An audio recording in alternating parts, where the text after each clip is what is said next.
Welcome to KU Padashala. Today I am speaking about the Gandhian concept of Sarvodaya, philosophy and practice. Gandhi was the central figure in the Indian national freedom struggle.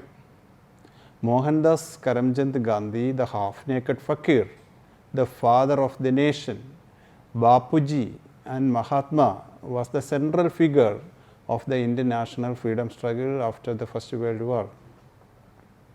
Even though he adorned the position of the Congress at only one of its sessions at the Bargaon session of the Congress in Karnataka in 1924, he was the perfect dictator of the struggle for Indian independence. All the popular struggles of the Congress, including the non-cooperation movement, civil disobedience movement and the Quit India movement, were executed as per his wishes. As a mass leader, he could never be surpassed. It was he who succeeded to instill the spirit of self-confidence in the body politic of Indian people. Gandhi was the first person who coined and used the word Sarvodaya. For this concept, he got inspiration from the work entitled Unto This Last, which was written by John Ruskin.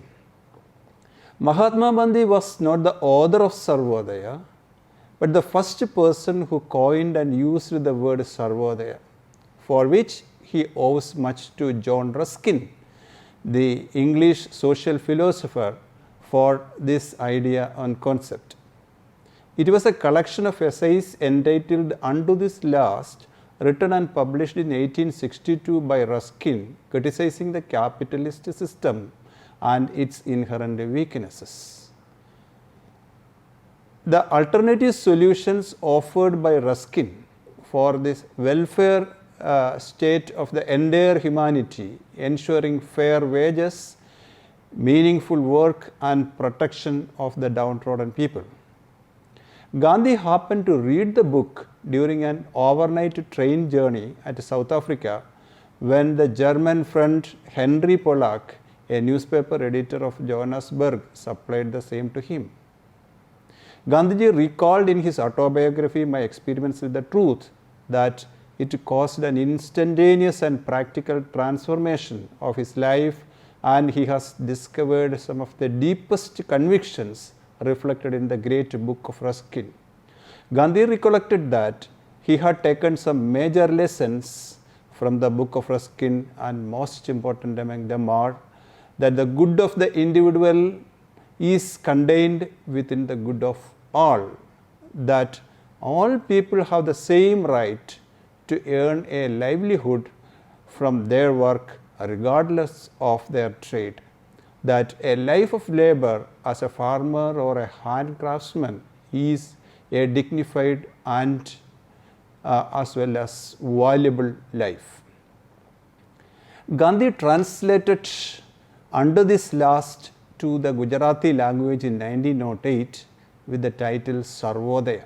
Of course, the appropriate rendering of Unto This Last is Antyodaya, which means upliftment or good of the last.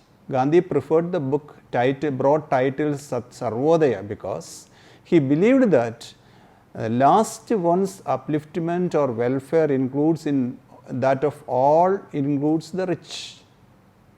It was his commitment to Sarvodaya that included him to start the Phoenix Ashram at South Africa. Phoenix Ashram at South Africa, a farm where everyone received the same wage regardless of the ethnicity or assigned tasks. This settlement was ultimately converted into a public trust. Through Sarvodaya, Gandhi stood for the welfare of all types of people, irrespective of caste, irrespective of creed, religion, as well as region. The principle of Sarvodaya was the central motivating force throughout the rest of the life of Gandhi, and as well as he propounded it as a philosophy. In the words of Gandhi, the welfare of all should be the aim of all human activities.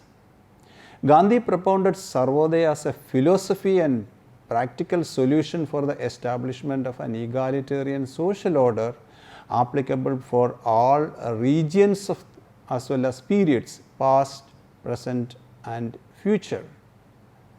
The major inspiration for Gandhian concept of Sarvodaya was the work of John Ruskin, no doubt. But apart from this, he was inspired by some other personalities and principles. And Gandhi was attracted to the teachings of Indian Shramana philosophers of the 6th century BC in India.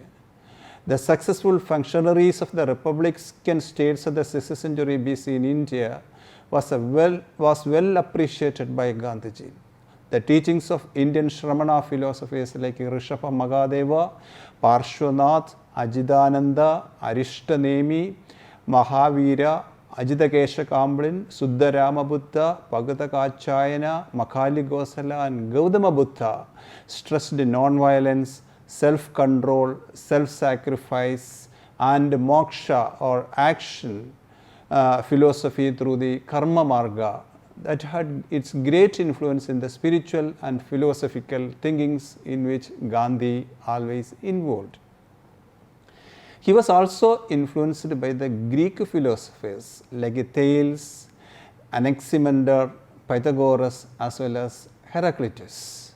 The teachings of Persian philosopher who influenced Gandhi include Zoroaster or Zarathustra.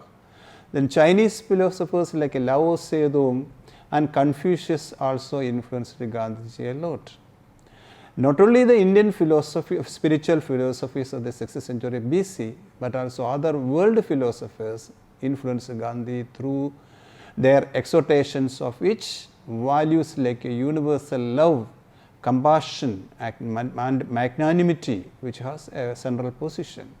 All of them stressed and propounded the significance of the duties of humanity and stressed that if anyone wants happiness and prosperity, they should consider the happiness of others first. Gandhi was influenced by the ideals propounded by Kaudilya or Vishnugupta or Chanakya of India, who has written a famous work called Arthashastra.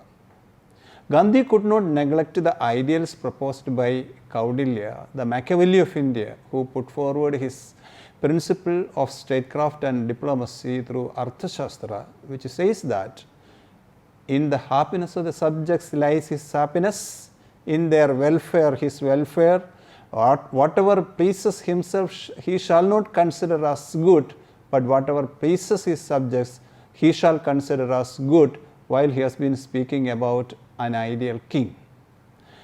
The philosophical treatises enshrined in the Bhagavad Gita attracted him a lot. His first acquaintance with Bhagavad Gita was in 1888-89 in England, when he got an opportunity to read its English translation, which was done by Edwin Arnold. Later he spent much of his time reading and understanding various translations and commentaries of Bhagavad Gita while he was practicing in South Africa as an advocate of the Dada Abdullah Company. Gandhi was also influenced by the teachings of Upanishads, Quranic verses as well as New Testament. On certain occasions, Gandhi himself admitted that the teachings of Upanishads deeply influenced by him. He was also indebted to some of the Quranic verses for the formulations of such ideas as Satyagraha as well as Sarvodaya. The influence of New Testament on Gandhi was very deep. The Sermon on the Mount that contained in the New Testament awakened him to the rightness of the values of Satyagraha. To Gandhi, the active love propounded by the Christ was the basic foundation of Sarvodaya. Then the writings of Thoreau and Leo Tolstoy also deeply influenced Gandhi in developing his concept of Sarvodaya. The writings of Thoreau, especially the work of Civil Disobedience, influenced Gandhi for the formulations of convictions. The concepts of Thoreau, like the inherent goodness of human nature, The supremacy of soul over the body and violent nature of the state profoundly influenced Gandhi, and these ideas found place in his concept of Sarvodaya. The works of Leo Tolstoy, particularly Kingdom of God is Within You, and that contained some of the ideas that influenced Gandhian Sarvodaya concepts. In this respect, special mention is needed, especially about the criticisms against modern civilizations, attack against the state and private property. Tolstoy's essays on Christianity and patriotism also was taken as an inspiration by Mohandas Karamchand Gandhi. We can look into the philosophy of Gandhian Sarvodaya.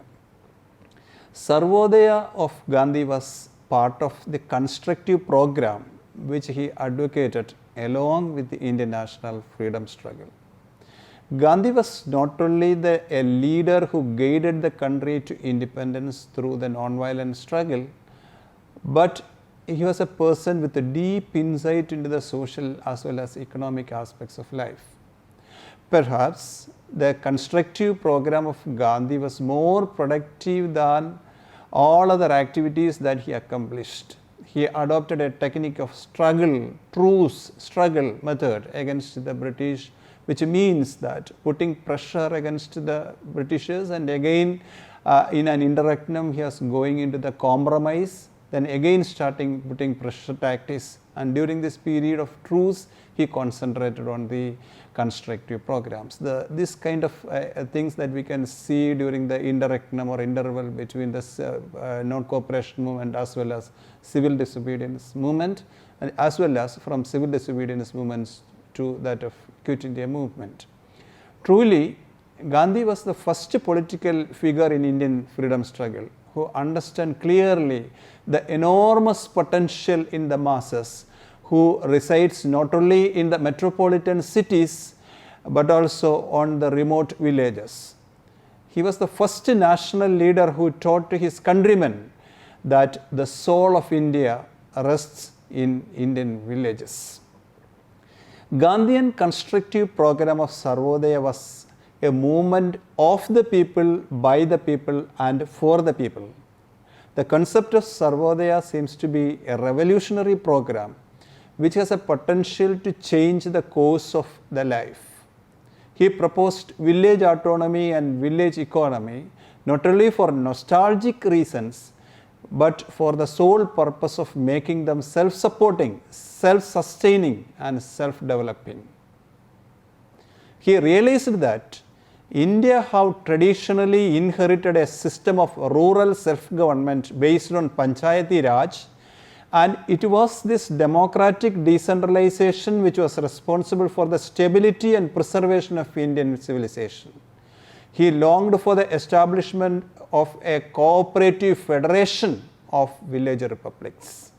He made his first reference to democratic decentralization sometimes in February 1916, while appreciating the working of the ancient Indian panchayat systems. He pointed out that the problem of village sanitation would have been resolved long ago, and India would have been enjoying a self-government suited to the requirements had the village panchayats been acting as living force.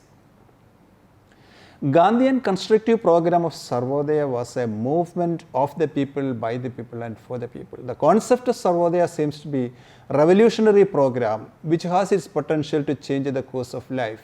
According to Gandhi, the ownership of property neither vested in individual nor state but in God. Those who possess property were thus to consider themselves as trustees.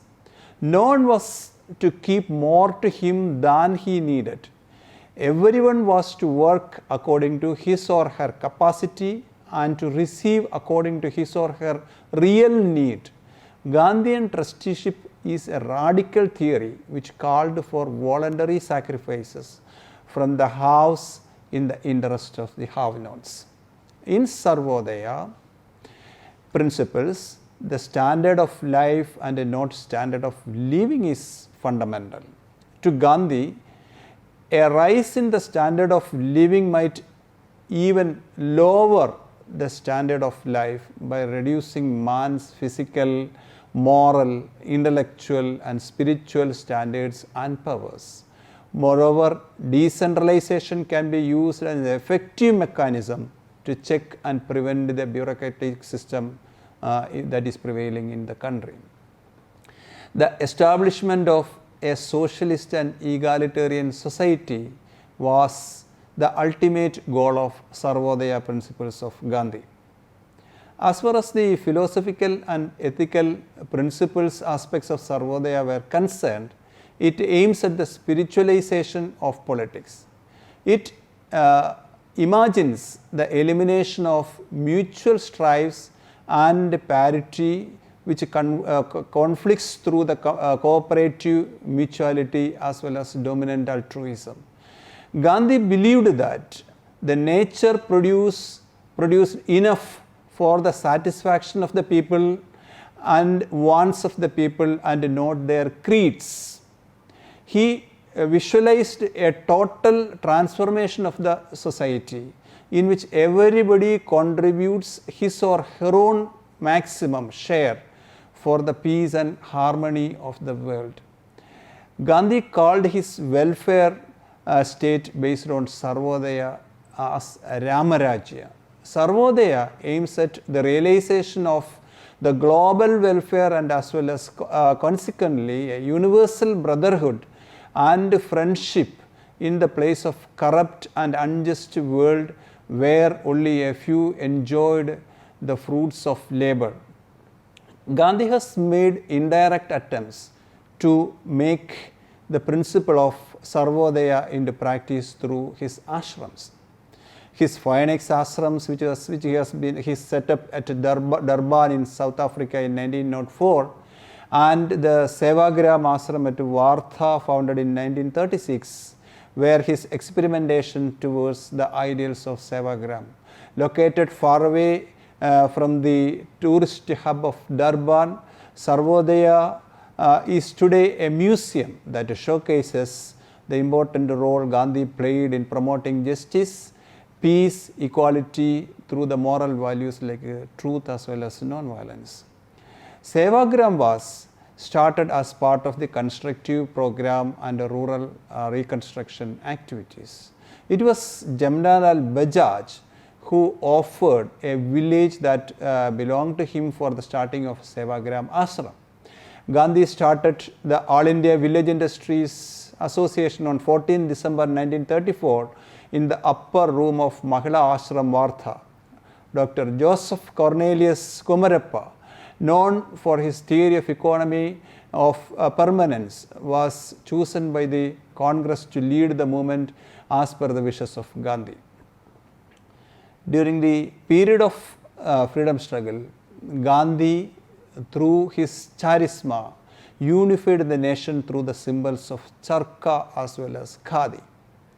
Jawaharlal Nehru once pointed out that khadi was the livery of Indian freedom struggle, and Gandhi admitted that khadi to him was the symbol of unity of Indian humanity or the economic freedom and equality.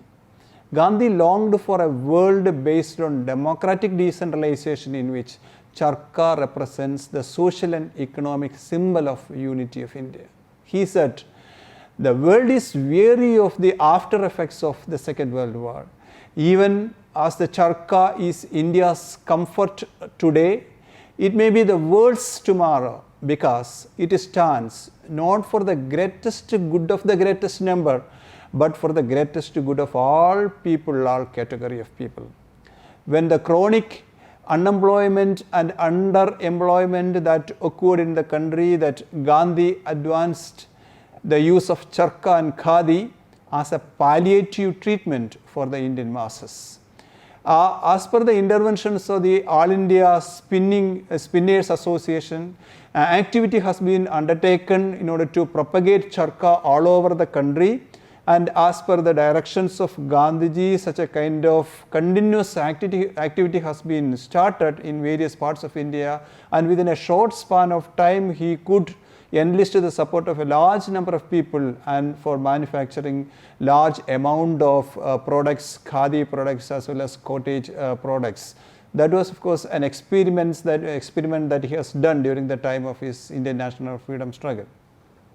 Gandhi observed that independent India had to make a choice between India of the villages that existed from ancient times and as well as the India of the cities, which were a creation of the foreign domination. He wanted that the political power to be distributed among the 700,000 villages that existed in India. He was not against the introduction of the use of modern means of communication like railways, ships, automobiles or airlines. He was also not against the use of modern scientific developments in the field of medicine, surgery and other fields of research and development. Even though he was not totally against the production of steel or railway engines and coaches or automobiles or ships or aeroplanes through centralized mode of production, he emphasized and encouraged the growth of ancillary production or decentralized basis, as is being done successfully, experimented by countries like Japan today. After Gandhi, several village improvement experiments were made in this country. We can see that the experiments were made by some persons like Dr. Spencer Hatch of Young Men's Christian Association in the state of Travancore, by F.L. Braye, Deputy Commissioner of Gurgaon district and as well as by V.T. Krishnamachari in Baroda. In late 1950s, when the system of Panchayati Raj was introduced, the nation was in a sense acknowledged the ideals of as propounded by Gandhiji through his Sarvodaya principles. The Bhudan movement, which was started by Vinoba Bhave, was a practical application of Gandhian principles of Sarvodaya. It was Vinoba Bhave who took Gandhian Sarvodaya to the nook and corners of the country in the form of Bhudan as well as Gramdan movements. Gramdan movement aims at distributing the lands to the Gram Sabha and thereby crush the individual ownership of big landlords.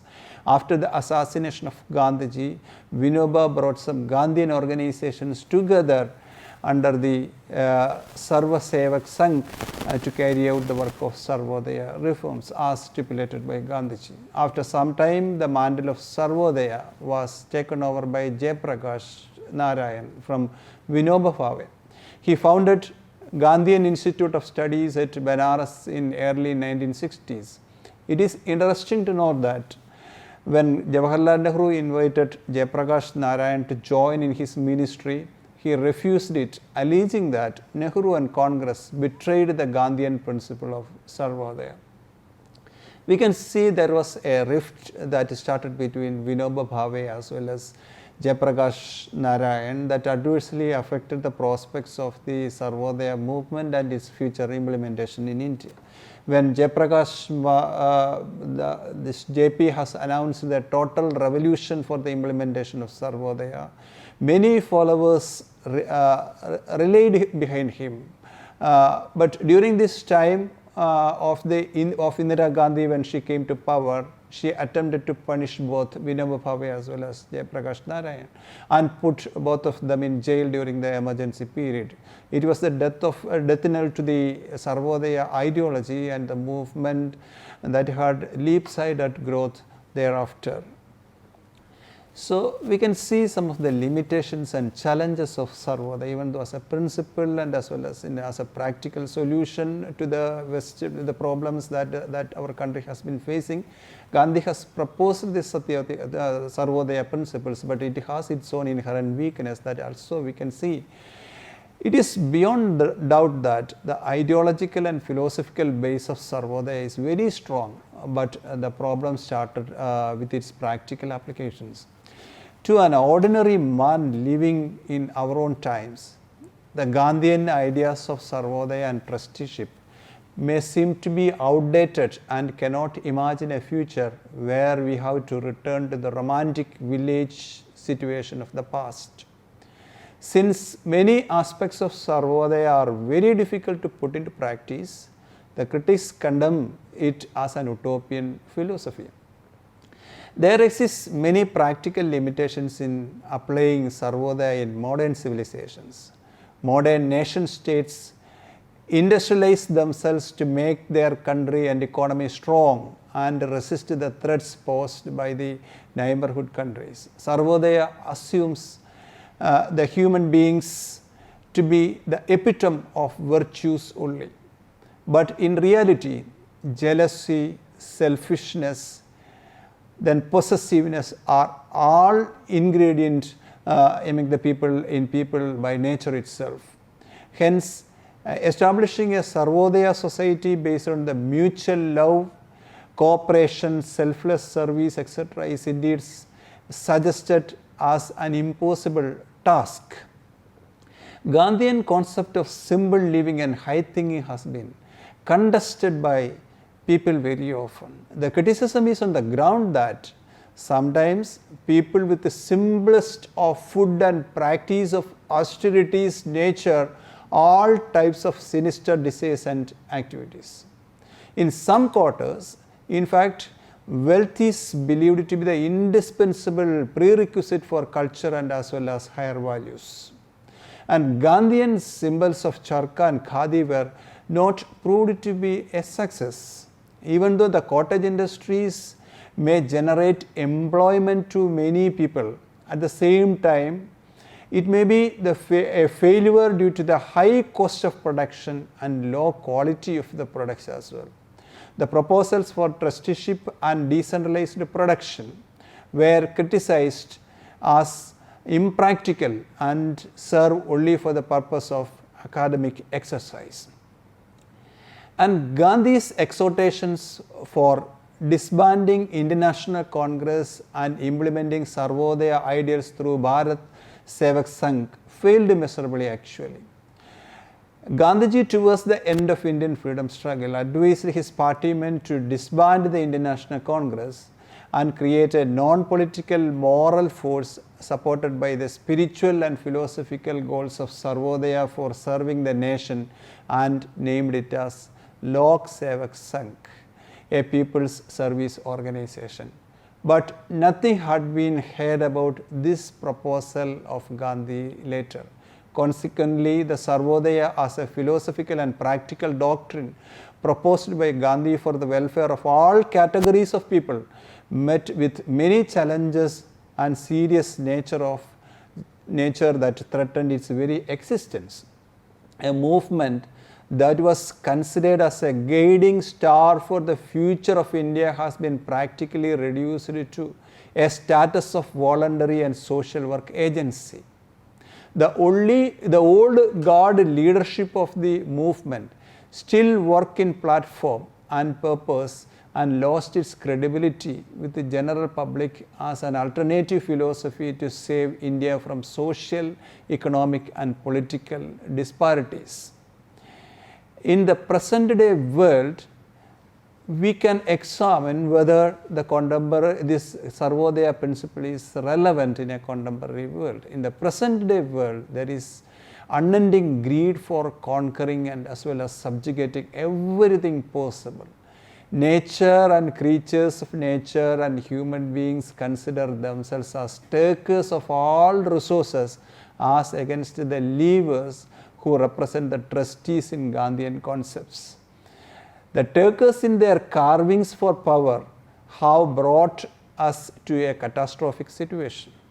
Their law is that of unlimited growth.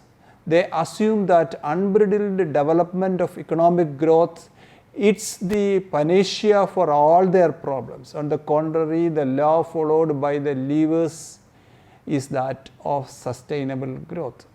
That kind of dichotomy is always existing.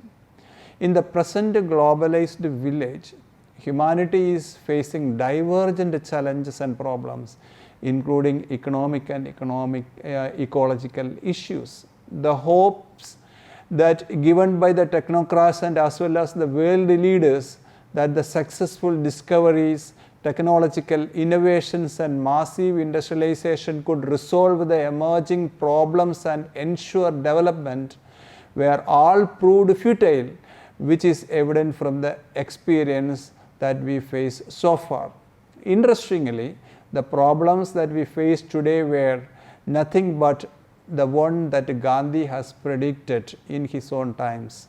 The global village that focuses on uniform pattern of living, basing itself mainly on technological advancement. The ecological problems, the possibility of nuclear disasters and dangers from genetic manipulations and direct and perceptible side effect of globalization are all issues that has to be addressed. In a country like India, where unemployment is very serious, neglecting the Sarvodaya principle may lead to serious consequences. Even today, more than 70% of its population have on and off agriculture and agro industries, and the entire concept of planning must aim at increasing the economic opportunities to a large section of population, which is spread in the rural areas. And indeed, it cannot be done in any other manner. Such a planning should also provide for allowing and ensuring consumer goods in goods industry to grow in the rural areas itself, so as to provide large scale employment to growing population of rural youth in their own habitat. Unless this is promoted in a positive manner, so as to develop the purchasing power and market in the rural areas themselves by positive plan of decentralized production of consumer goods, there is a serious danger of unemployment growing in the rural areas and large scale migration taking place from rural areas to urban pockets. Thank you.